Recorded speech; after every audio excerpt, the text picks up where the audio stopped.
నమస్కారం. ఈరోజు మనం ఒక ఆసక్తికరమైన పుస్తకం గురించి మాట్లాడుకుందాం.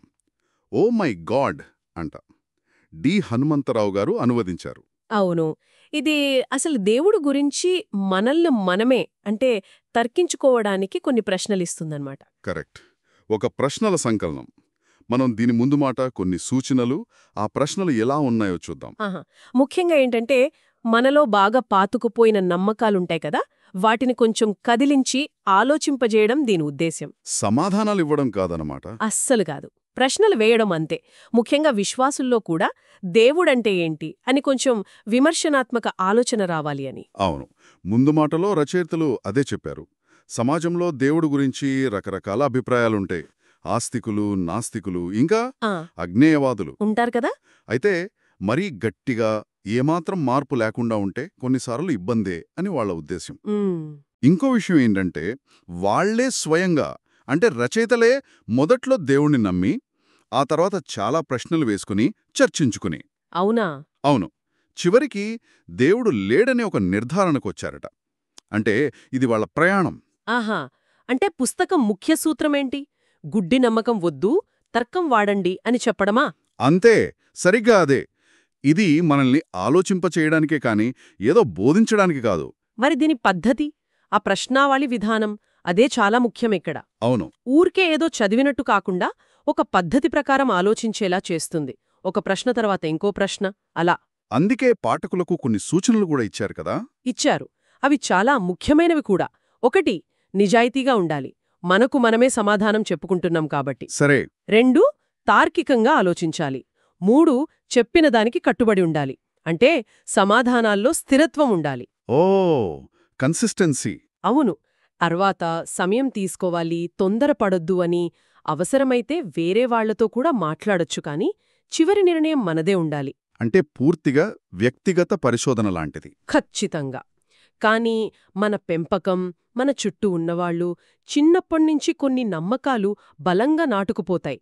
వాటినిలా ప్రశ్నించడం కొంచెం సవాలే అనుకోండి. నిజమే. ఉదాహరణకి మొదటి అధ్యాయంలోనే దేవుడు అనుంది గదా, అందులో కొన్ని ప్రశ్నలు చూస్తే అర్థమవుతుంది. చెప్పండి. 1, మీ ఉద్దేశంలో దేవుడంటే ఖచ్చితంగా ఏమిటి అని అడుగుతారు. అంటే ప్రకృతి, న్యాయం, శక్తి, లేక ఒక అతీత మానవుడా, ఇలా రకరకాలిచ్చి ఆ, ఆప్షన్స్ లాగా. అవును. అప్పుడు అనిపిస్తుంది, అవును గదా, నేను నమ్మే దేవుడంటే ఏంటి అసలు అని. అక్కడితో ఆగదు కదా. ఆగదు. ఎంతమంది దేవుళ్ళు, ఆ దేవుడెక్కడున్నాడు, రూపముందా, అది మారుతుందా, అసలు ఎందుకు నమ్మాలి, ఇలా చాలా ఉన్నాయి. ఆ, ఎందుకు నమ్మాలి అన్న ప్రశ్నకు కూడా హ్మ్. మనం సాధారణంగా చెప్పేవి చాలామంది నమ్ముతారు, మా పెద్దలు చెప్పారు వంటివి కూడా ఇచ్చి వాటిని కూడా ఆలోచించమంటారు. అంటే ఇవి పైపైన అవును కాదు అని చెప్పే ప్రశ్నలు తావు, లోతుగా ఆలోచింపజేస్తాయి. సరిగ్గా అదే. ప్రశ్నల సరళి చూస్తే మొదట అసలు దేవుడు అనే పదానికి నిర్వచనమేంటి మీ దృష్టిలో అని అడుగుతాయి. తర్వాత లక్షణాలు. అంటే సర్వాంతర్యామి, సర్వశక్తిమంతుడు, ఇలాంటివా? అవును. అంతటా ఉంటాడా, అన్నీ చేయగలడా లాంటివి. తర్వాత మూలాలు, రూపం, చివరికి ఈ నమ్మకానికి ఆధారమేంటి అని. మరి కేవలం నమ్ముతున్నారా లేదా అని అడగడం లేదు. లేదు లేదు, ఎందుకు నమ్ముతున్నారు, ఖచ్చితంగా దేన్ని నమ్ముతున్నారు అని. ఈ క్రమంలో ఏమవుతుందంటే మన నమ్మకాల్లోనే ఏమైనా పొంతనలేని విషయాలు, వైరుధ్యాలు ఉంటే బయటపడతాయి. ఉదాహరణకి ముందు మాటలోనే చెప్పారు కదా, ఒక పక్క దేవుడికి మొదలు లేదు, చివర లేదు అంటాం. కాని ఫలానా రోజు పుట్టాడు అని కూడా అంటాం. మరి రెండూ ఎలా సరిపోతాయి అని ఆలోచించాలి కదా. నిజమే. అయితే ఇలా ప్రశ్నించుకుంటూ వెళ్తే చివరికి దేవుడు లేడు అనే దగ్గరికి కూడా రావొచ్చు అని పుస్తకం ముందే చెప్తోంది. అవును, ఒప్పుకుంటున్నారు.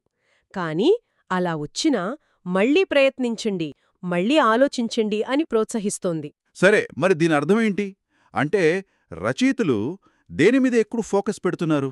బయటినుంచి ఎవరో చెప్పారని నమ్మటం కన్నా మన సొంత వివేచన, మన తర్కం ఉపయోగించి ఒక నిర్ధారణకు రావటం ముఖ్యమని. అంటే స్వంత విమర్శన అన్నమాట. అది చాలా ముఖ్యమైన పాయింట్. నిజమే. ఇది మన రాజ్యాంగంలోని ఆర్టికల్ 51AH స్ఫూర్తికి దగ్గరగా ఉంది కూడా. శాస్త్రీయ దృక్పథం, మానవతావాదం, జిజ్ఞాస అంటే తెలుసుకోవాలనే తపన, సంస్కరణా స్ఫూర్తి, ఇవన్నీ పెంపొందించుకోవాలి అని చెప్తోంది కదా. అవును. పౌరుల విధిగా. ఈ పుస్తకం కూడా మన ప్రాథమిక నమ్మకాల విషయంలో కూడా అలాంటి ఆలోచన, జిజ్ఞాస అవసరమని గుర్తుచేస్తోంది. ముగింపుగా చెప్పాలంటే ఓ మై గాడ్, పుస్తకం అనేది దేవుడిపై మన అభిప్రాయాల్ని, నమ్మకాల్ని తర్కం ఉపయోగించి కొన్ని పద్ధతి ప్రకారం అడిగే ప్రశ్నలతో మనల్ని మనమే పరిశీలించుకోవడానికి ఒక సాధనం లాంటిది. అవును, మన ఊహల్ని, అభిప్రాయాల్ని ధైర్యంగా ప్రశ్నించమని చెప్తోంది. ఇప్పుడు మనం ఆలోచించాల్సింది ఏంటంటే, చెప్పండి. ఇదే పద్ధతిలో, అంటే ఇలా నిర్మాణాత్మకంగా, తార్కికంగా ప్రశ్నించుకుంటే మన జీవితంలో మరే ఇతర విషయాల్లోనైనా, అంటే మతానికి సంబంధం లేకపోయినా సరే, లోతుగా పాతుకుపోయిన నమ్మకాలు, ఊహలు ఏమైనా ఉంటాయా? వాటిని కూడా ఇలాగే ప్రశ్నించుకుంటే ప్రయోజనం ఉంటుందేమో? మంచి ఆలోచన. మన ఆలోచనల్లో స్పష్టత రావడానికి ఇది ఉపయోగపడచ్చు కదా. ఖచ్చితంగా ఆలోచించాల్సిన విషయం.